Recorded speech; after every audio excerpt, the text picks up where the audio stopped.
Welcome to our channel. Today we how to register with Google Tag Manager. Easy tutorial step by step clearly. First, open your web browser and navigate to the Google Tag Manager website. Once there, click on the Start for Free button. You will be prompted to sign in with your Google account. If you don't have an account, click on Create Account and follow the instructions to set one up. After signing in, you will see a welcome screen. Click on the Create Account button to begin the registration process. In the pop-up, enter your account name. Choose your country from the drop-down menu.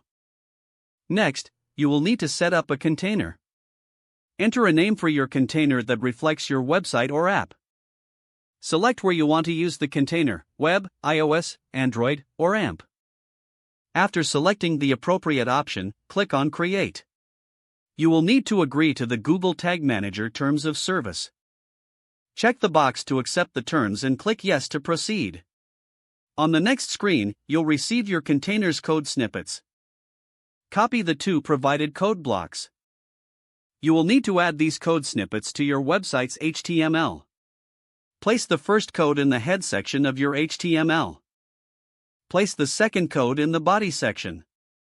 After adding the code snippets, return to the Google, click OK to confirm that you've added the code. Now, you are ready to start using Google Tag Manager. Explore the dashboard to familiarize yourself with its features. You can now create and manage your tags effectively. If the page does not load, refresh the browser or try again in a private or incognito window. Make sure you are using the correct email address, then retype it carefully to avoid small typos. If your password is not accepted, use the reset option and create a new strong password you can remember.